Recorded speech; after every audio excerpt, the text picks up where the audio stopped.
What's up? This is your host Non-Fungible TC, Non-Fungible today and Non-Fungible tomorrow. And today we will talk about why the market has been, taking a pullback. And at the same time, we will talk about BLUR, which is a NFT aggregator, trading platform, marketplace, whatever you call it. Well, actually, guess what, guys? Today, BLUR announced that the Airdrop 2 is officially live. So if you have been trading in the NFT space, you know that BLUR is actually quite a strong contender, and they have been using a way of airdrop to airdrop the token sometime around January 2023 to attract people to use the platform.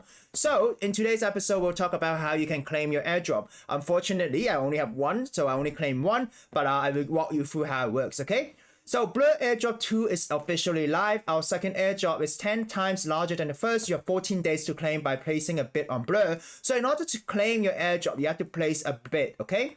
So what happened is that to celebrate the second airdrop, they're launching bidding on BLUR. BLUR bids are made in ETH. They come in stolen NFT protection, so flag NFTs can sell into your bid. So free to place and free to cancel. No gas required for either. So this is actually quite innovative because in the past, when you bid on OpenSea, you have to use wrapped Ethereum, right? You have to pay gas to wrap the Ethereum in order to bid for NFTs. But in this one, actually, you deposit Ethereum into a contract, and then within that pool, you can start bidding on different NFTs, and then it will deduct your Ethereum from that pool once you win that and once you buy the NFT, right? And the interesting thing is that in OpenSea, if someone steals an NFT, right, they can immediately sell it to you. They can immediately accept your collection alpha. But at the same time, right now, what BLUR is saying is that, stolen NFTs that are flagged, right, cannot be accepted, right? So you can have some sort of protection. But there is still a gap, so it's not 100% bulletproof. But I think it's innovative in the space, right? So Airdrop 2 was calculated based on BLUR listing. So listing got a score on how likely they were to sell on the collection activity. Listing with football royalties received 2x points. So it's kind of giving you the idea that actually BLUR in the near future, the way that they will encourage royalty trading, maybe could be related to the token, right? So they're kind of giving you a teaser here. Traders got a 5% bonus for sweeping 3 times and 50% bonus for sweeping 6 times. You can claim your care package on Airdrop 2 by placing a single bid of any amount of this collection. Once you claim, you can review your packages immediately. Okay, so if they have full loyalty, you have 2x odds for rares and legendary and 3x odds for mythical, right? When you bid, you start earning points towards Airdrop 3, the final biggest airdrop. So right now, if you keep bidding, if you kind of keep bidding and these bid hits, maybe you have a higher chance for the Airdrop 3, right? So now, Airdrop 3 will be the final one. Okay, so make sure you maintain your loyalty, right? So all the care package can be opened in BLUR in January, okay? And they will give, so this is the retreat. Okay, guys, so how do you claim your airdrop? So this is my BLUR, okay? You go to blur.io, make sure you go to the correct one, you log in, okay? And then go to airdrop, okay? With an airdrop, you can see airdrop 1. So this is my airdrop 1, which has already passed, right? What you can do is that you can go to press airdrop 2, and if you have not claimed your airdrop, it will prompt you a window that teach you how to add money Ethereum into the bidding pool. So in order to claim this, what you have to do is that you have to go here, click your wallet, okay? It will say that your pool balance is empty, add funds to bid, right? You can withdraw anytime, no minimum required.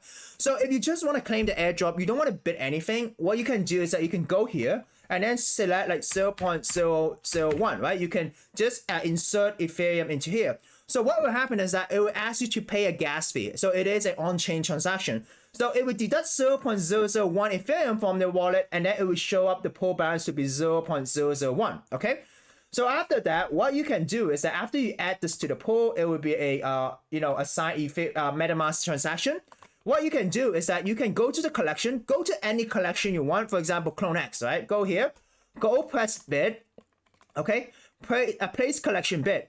So if I have money here, I can actually bid any amount I want. So if you have 0.001, you can bid 0.001. After you place your bid, what you can do is that you could go to airdrop 2. It will be enabled, okay? It will be enabled, and you could start claiming these NFTs, okay? At the same time, what happened is that if, for example, you place a bunch of bid, right? You want to cancel your bid, right? You don't want someone to sell you a Clone X for 0.001. What you can do is go to portfolio, and then under portfolio, there's actually a bid section, okay? Go to bid. It will show your Clone X bid over here. Press the X button to cancel it. And the interesting thing is that when you cancel your bid, you do not have to pay gas. It is you are signing a transaction, but it's not an on-chain transaction. So this is innovative. You do not have to pay gas. So what it means is that if you want to keep getting these airdrops, right, and if you do have a use for bidding, you can store some Ethereum here, not financial advice, store Ethereum here and try start bidding, right? Start bidding different NFT collections, and then if you want to cancel it, just click cancel, right? So this is so much more intuitive, right? So if you want to withdraw your Ethereum, all you have to do is come back to here, go to withdraw from pool, press 0.001 if you deposit 0.01 Ethereum here, and then withdraw, and that will be an on-chain transaction. Okay, so in total, what will happen is that you have to pay gas twice. Okay, so make sure you deposit it when the gas fees are low, right? Around 10-ish or even lower, right? So it's only like a few cents to change this, right?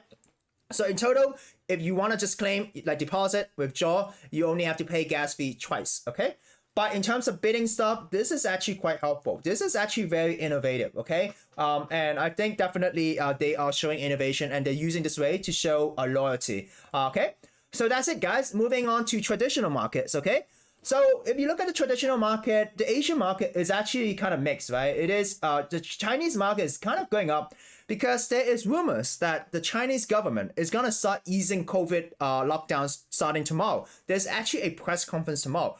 But, this could be like buy the rumor, sell the news, we do not know, okay? But we have to see, right? But in general, in Europe, all red, okay? Global sentiment is definitely very low. Pre-market in the US is kind of pessimistic, I would say. That is why. And the reason why, if you look at Bitcoin, right? Bitcoin was rallying yesterday and it kind of dumped. The reason why we had this dump, and I kind of missed this, right? Yesterday, I said there wasn't anything that would dump the market. I was wrong. Actually, the US PMI was going to dump the market. So what does it mean is that on Friday, another crucial date is coming, right? So if you cannot embrace volatility, maybe before Friday, you gotta maybe sell or maybe do some sort of risk management. Because what will happen is the inflation numbers, the producer production index is coming out. Producer price index is coming out. And this is an important, look at this, huge red signal for the market volatility. So what happened yesterday? Okay, yesterday, the United States ISM, non-manufacturing PMI, which is a producer manufacturer index, the forecast was 53.3, right? It was higher than forecast. It was higher than previous. So it means that the non-manufacturing producer and manufacturing index is higher than expected, right? So it basically means that the cost of non-manufacturing PMI is higher. So it means that inflation hasn't really been controlled. So it is negative, right? So that's why people are thinking that, hey, the Fed is gonna, tighten the inflation, right? They're gonna tighten interest rate, and therefore the market just dumped. This is when they announced it, right? They announced it and then it kind of dumped, right? So anyways, guys, this is a traditional market, not in a good shape, but at the same time, crypto news, okay? If you look at crypto news, crypto market cap now, because of these dump, we are at 850 billion, Bitcoin at 16,982, Ethereum at 1,258. 56. But if you look at this, right, stablecoins kind of went up a little bit. So what happened is that people from yesterday's rally took profit. They took profit and moved it into stablecoins, okay? But in general, market cap is down, so it means that money is leaving the market. So yeah, wet day today. In general, pretty much sideways in terms of this. Bitcoin dominance is still kind of sideways. But interesting if you look at this, right? This, I believe, is the Binance. Oh, no, this is actually... interesting. This is others, okay? So others tokens have a spike up, okay? So moving on to crypto news, I think in general, nothing really much. Nexus Mutual hit with 3 million Ethereum exposure to Ontagon trading defaults or some default. And GameStop is cutting more staff. We kind of talked about how this is a difficult winter with a lot of these crypto projects being cut. Nexo to phase out service in US, hitting that end. So, this is a lot of speculation. Someone is saying that, hey, is Nexo having some difficulty, right? Because they're phasing out, right? Because if they have some liquidity crisis and if they have operation in the US, they might have to comply with the law, right? But, this is a lot of uncertainty, right? So when this came out, I think it kind of shook the market a little bit as well, but it wasn't that big. So anyways, guys, I think it's interesting. Vitalik yesterday published a new article on what excites him in the ecosystem, right? So you got to understand what these founders are thinking, right? So what he's saying is that crypto offers several advantages in wealthy countries in terms of money safety against deplatforming, more convenient to make donation, private money in cashless society, right? He's excited about stablecoins. On-chain have convenient property, open to use, resistant to censorship. We kind of have to see, because we have to know that Ethereum, there's actually a lot of these validators are OFAC compliant, right? Interact well with on-chain infrastructure. Free stablecoin categories, centralized stablecoin. So he's not only just look at decentralized stablecoin, but also different type of centralized and also DAO governance minimized crypto-backed stablecoin. Trade-off USDC work depends on macro political stability of the US. Why can survive these but have negative interest rate? Okay, so he talks about DeFi, okay, stablecoins, DeFi, okay, digital identity. He's bullish on this. Okay, maybe this could be ENS, it could be digital like soulbound token and so on. And then what solutions combine privacy and scalability, right? So he's talking about privacy and scalability that he's bullish, and also DAO, decentralization for robustness, and also a bunch of different type of stuff. So Vitalik, if you're interested, definitely read this thread to kind of understand what's next for the Ethereum ecosystem, right? So another interesting news, Jim Cramer says that investors should exit crypto. It's never too late to sell. But usually a lot of people have been memeing this, saying that actually James Cramer is an inverse signal. When he tells you to sell, usually that's the time to buy. So not financial advice, right? But when he tells you to buy, that's usually the time to sell. So someone has been trading against him and has been making a lot of money. So now he's telling people to sell, and the market is retracing. So what does it mean, right? Will we see this Christmas rally that we have been hoping, right? Okay. So we'll see. But anyways, moving to NFT news. I do think that there's some interesting NFT news. I talked about the BLUR second airdrop earlier in the stream. So you want to know how to claim it, you can go back earlier. There is rumors that Yux and DGots are demanding Solana Foundation to pay them 5 million ransom to Sator. Wow. Okay, because there's rumors saying that DGots and Yux are actually moving to Ethereum as well, right? Peggy Penguins, okay? Peggy Penguins is past the 4 ETH floor, okay? Third strongest collection by volume today. So why is this the case, right? I've been doing some digging myself. And also what I found out is that in Art Basel, they launched an event, right? But usually a event in Art Basel does not push floor price, right? I don't think it is because of an event that's able to push Pudgy Penguin up to 4 ETH, right? What I'm thinking is that, they actually did a sell and Sotheby's, right? So that consolidates the brand equity, right? People know that, okay, Pudgy Penguin is something to be taken seriously, right? But at the same time, besides party and Art Basel, which I think is a lit video, people have the good time. It seems like people, even penguin lovers, right? You think it's for kids, but actually people love to party, right? But what I found out today is that actually this one. So Ether fella, right? So I think he's a Bored Ape. Okay, I don't know. He's not a hexagon, so we don't know, right? So he's saying that why Pudgy Penguin is bullish, right? So he mentioned this 2 days ago. So he mentioned that in utility, staking is a major catalyst in the bullish narrative for Pudgy Penguin, which basically could alert that maybe he knows something about that Pudgy Penguin might have some staking features in the near future that could make it bullish, right? So maybe some people are riding on this news. So moving on, next news. Artifact announced a next gen innovation drop called Crypto Kicks in Real Life. So what happened is that they released something that is related to the Monolith 3 drop, okay? So they are releasing this in real life shoe that actually have a mechanism that could track your steps, which is actually pretty cool.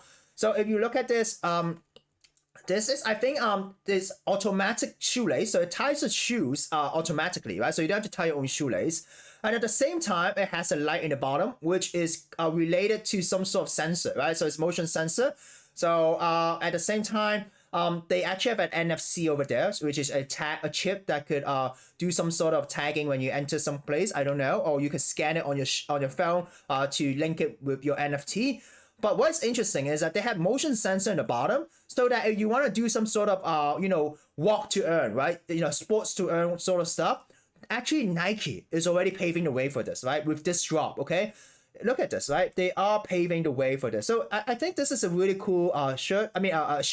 Look, you can scan the NFC here and then to link it with your NFT. At the same time, you have the lights as well. At the same time, it's actually motion sensor. So it means that walk to earn in the future, like for example, Stepin, that type of stuff is natively supported, right? So this latest engine that they have, right?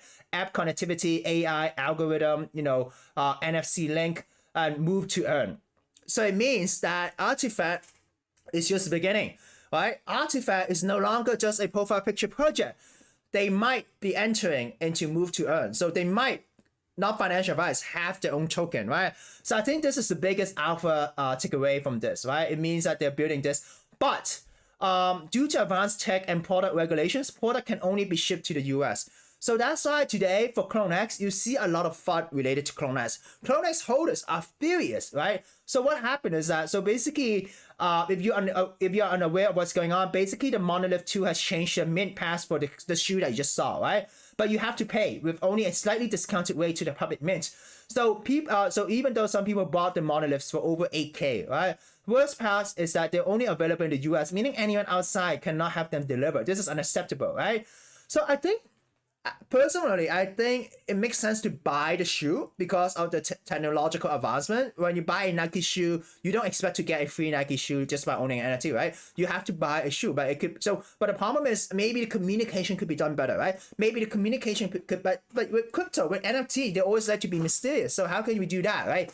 Maybe the communication could be better, saying that, hey, this is actually a mint pass, right? Before you invest so much, you gotta know the risk, right? If you can't sustain the risk, don't buy it yet, right?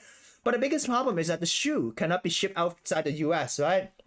So that is why a lot of CloneX holders feel personally let down, right?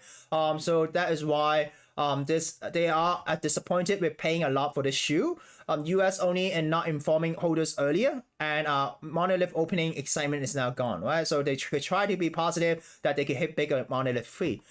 But I think that with a lot of technological advancement and the shoe, this technology does not come cheap, right? So it kind of makes sense that they need to raise money on top of the NFT sales, because if you really look at NFT secondary transactions, is it enough for them to raise money for this? Because when you buy Monolith 2 for 8K, you're paying the previous holder. You're not exactly paying Nike to produce the shoe. So there is kind of like an argument over there. So anyways, guys, overran a little bit. Definitely check out earlier if you missed the BLUR Airdrop, how to claim thing that I talked through. But this is your host, Non-Fungible TC, signing out.